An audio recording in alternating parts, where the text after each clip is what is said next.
You're listening to The Doctors, and I'm Dr. Sawyer Borg, Dr. Appendix. And this is the show where I get to talk about all things I like and hate, whether that be strange or normal. This is episode 1, and that means it's an odd episode. Here's what we're going to start doing on odd episodes. I will say, how you doing? And you will respond with how you're doing, and then ask me how I'm doing. Let's do a test. How you doing? Well, thank you for asking, and I'm sorry to hear about that. Or I'm happy you're having a great day. Whatever it may be, I hope your day either continues to go great or it gets better. All right, that was the test. Okay? Here's the actual one. You ready?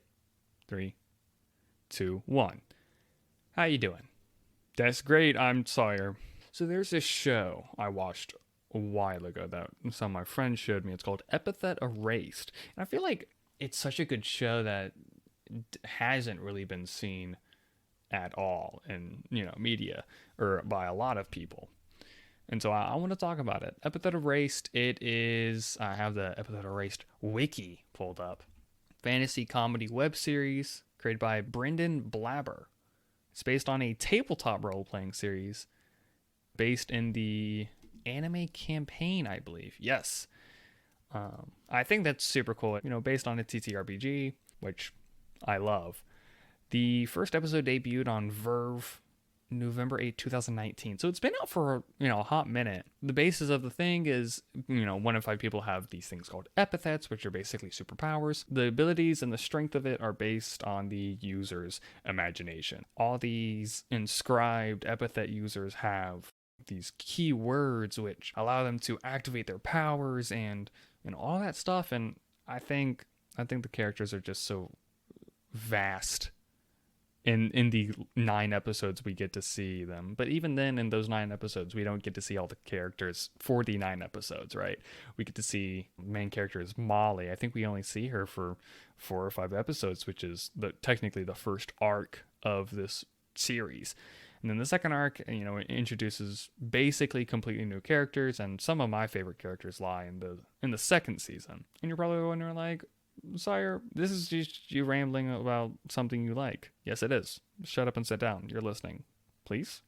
Sorry. Thank you. I guess ultimately I should have, held off on talking about Epithet Erased until I had, the person who showed me or, someone who is a little bit more knowledgeable about the subject than me. But I just wanted to give it a little shout out because I think it is a very, very cool show. It's a wonderful concept, and it's beautifully animated and beautifully written, and voice acting is fantastic, and sound design is fantastic, and I could go on and on and on about all that stuff, but I just wanted to kick off this kind of first episode with, a little bit of that, just something I like.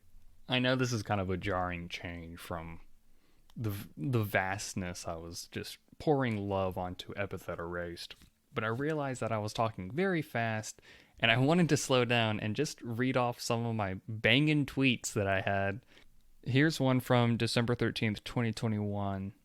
I love it when you haven't drinking water all day, and you finally get a tall glass to chug. The sound it makes hitting your stomach, like, dang, it'd be like Quench Me Seymour, which is a reference to Feed Me Seymour from that one musical. Why is the name evading me? Little Shop of Horrors, right? Feed me, Seymour. Yes. So here's one that I, honest to goodness, do not remember writing at all. Usually I have some knowledge of what I'm writing. Like I am in control of my body to some extent. But this one from August 8th last year says, I am in love with Captain Hook in the hit 2005 rendition of Peter Pan. That was kind of a big claim on my part. Here's one from May 7th, 2021 that says, oh no, I'm down bad for Waluigi. This one was submitted by, I tweeted this April 28th, 2021. It's 6 words, and it says, got knocked up with Aerosmith's Kid. Here's one from April 19th, 2021 that says, I just got my V card, which is in reference to the vaccination card. There is another one that I did earlier that day that says, I think they put Windows 95 in my arm instead of the vaccine. Here's one that I'm not too happy with, but it's April 7th, 2021. And it says, in my Subway video, there's a part where you can see me walking. My friend said that, and I quote, look like you walk like a cryptid. Is this true? There are 10 votes on it. 100% of them are yes. I don't think I walk like a cryptid, okay? What's up with people thinking that I'm a cryptid? I'm only 6 foot and have no meat on my bones. Here's 2 from March 1st, 2021. They are lock me up in jail if I name my kid Ian. And the other one is, sorry guys, but you've entered the vibe zone starring me. Now that one hits hard. That one's really good. But I do like lock me up in jail if I name my kid Ian. Here's one that I tweeted December 29, 2021. I was told by the Weather Girls that it was supposed to start raining men. I'm utterly disappointed by the lack of falling men. Now that one I think about every single night of my life, because why is it not raining men every night at 10:30? Here's one. Everyone quick give me a weird fact about anything. This reply is by OraV_ on Twitter. Thank you. This says hot water freezes faster than cold water. Now that's cool. That's really cool. Look at Hill, right? Start at the top, go down. You're going down faster than you start at the middle. That's how science works. This one is Grimmy Jaggers. This one was sent in by Grimmy Jaggers on Twitter. Thank you, Grimmy. Beef and pork are anglicized versions of French. Bœuf and porc.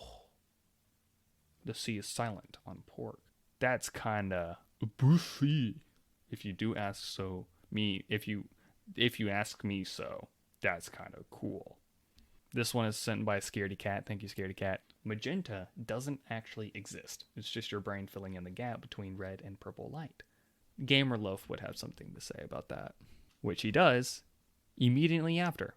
Are you trying to hurt my feelings? And then a picture of the hex code B12EF5, and then a picture of his face, which is, I can confirm, purple. Purple is a good color. Purple is actually one of my favorite colors of all time, probably. It's just pretty. This one was sent by Reed, not Reese. Thank you, Reed.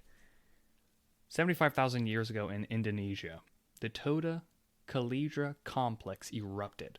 It was the second largest supervolcanic eruption to happen within the last 1,000,000 years. And the amount of sulfur dioxide it threw up into the atmosphere could have blocked out the sun for years in that area.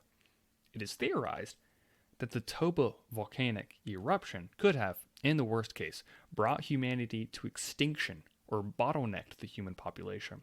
But this theory refuted by evidence of humans living in Africa at the time, and they'd not likely be affected by the eruption. That is insane. Just a huge volcanic eruption that was just like, hey, we're gonna probably stop life for a little bit. You can have it back, but just a little bit. I do want to do something special for next episode, and this is a call to action, ladies and gentlemen. What I need y'all to do is in the comments of this video, ask a question, and I will try my best to answer it. Seriously. I can't promise about that last part, but I will try my best to answer it. Or just send in a cool fact, or send in something you like. Hey, do that. Send in something you like. Be like, hey, I saw this TV show. I think it's pretty cool. Could you talk about it? I'll be like, yes, please, give.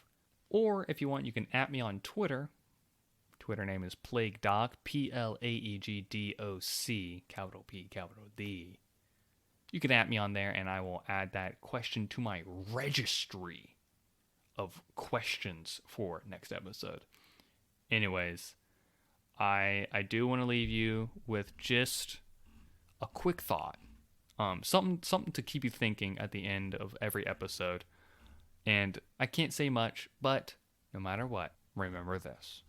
That on January 27th of this year, yours truly, Dr. Sawyer Borg, Plague Doc, tweeted this out, and it went semi-viral with a whopping 4 likes. And this is super serious, y'all.